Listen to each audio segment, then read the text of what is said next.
समाजवादी महिला समिति का भी बहुत ही सराहनीय योगदान है। उन्होंने भी काफ़ी इस पक्ष पे काम किया और एक जागरूकता लोगों के बीच में लाने की कोशिश की और उसके नतीजे थोड़े थोड़े हमें दिखाई देने शुरू हो गए थे। आशाएं भी लग गई 2005 में।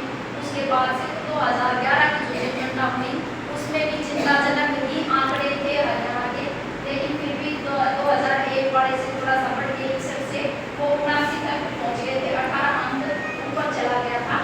उसके बाद से वो धीरे धीरे करके ऊपर ही जाता रहा 2019 तक।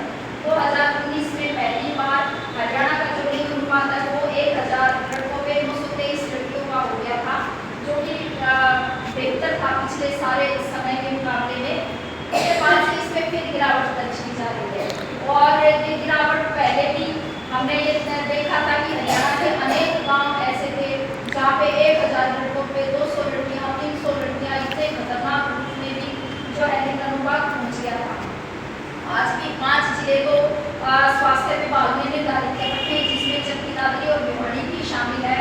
रेड जोन एरिया बताया जा रहा है जहाँ पे सबसे कम लिंग अनुपात है और उसके अंदर भी कुछ गांव हैं जिनको बिल्कुल रेड लाइन के तहत इंगित किया है। कुछ गांव के अंदर भी हम गए हैं, हमने आम पब्लिक की मीटिंगें की हैं, वहाँ पे संवाद किया है, बातचीत की है। तो ये एक हालात है और जब आंकड़ा गिरने लगा तो स्वास्थ्य विभाग जो कदम उठा सकता था वो कदम उठा रहा है। जैसे कि वो कोई 3 महीने तक कोई अबॉर्शन होता है तो उसकी रिवर्स ट्रैकिंग करते हैं।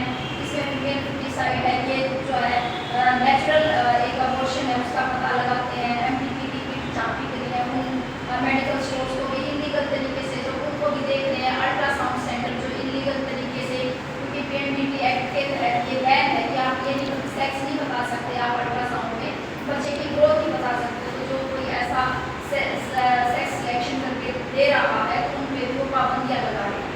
लेकिन जो मैंने शुरुआत में कहा कि चिकित्सक तो बाद में आता है, उससे पहले बीमारी हमारे समाज में उससे पहले है।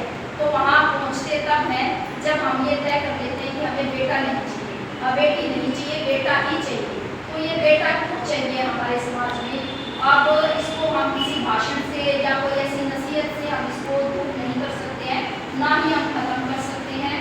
अब स्वास्थ्य विभाग के भी कदमों के जवाब में हमने भी एक अपना ये अभियान इसीलिए लिया है ताकि हम सरकार को और विभाग को बता सकें कि वास्तव में यदि ये हमें रोकना है कन्या भ्रूण हत्या को तो इसमें क्या क्या काम किए जाने की ज़रूरत है।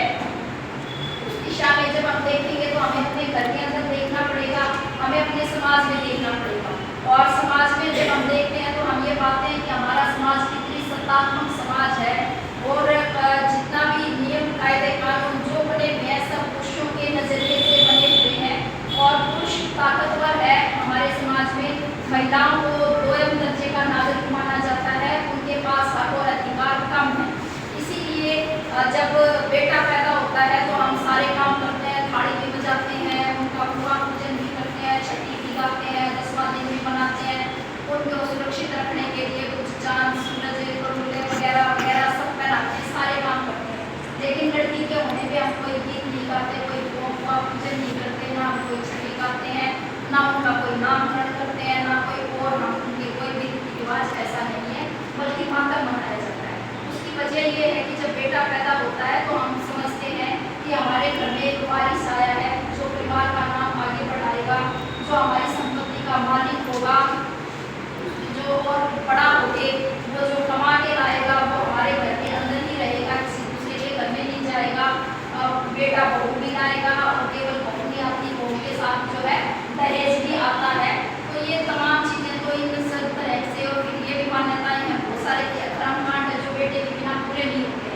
जैसे बेटियां चिताओं को आग नहीं देती है तो माँ बाप को जो उनकी भी बेटा ही दिलाता है उनकी चिता को आग देके, ऐसी बहुत सारी मान्यताएं हैं जिनसे उसकी प्राथमिकता तय होती है बेटे की।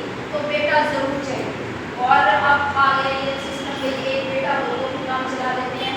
अन्यथा थोड़ा पीछे हम समाज में जाके देखें तो ये भी कह दिया करते कि एक आंख का क्या खोलना क्या मत करना, 2 बेटे तो जरूर होने ही चाहिए। ये एक समाज है और जब बेटी पैदा होती है तो हम सब ये मानते हैं कि अब इसको जो है इसको पाल पोस के बड़ा करना पड़ेगा। बड़ा करने के बाद इसको जो है शादी करेंगे, शादी करने के लिए दहेज देना पड़ेगा और ये तो जो है दूसरे की अमानत है तो हम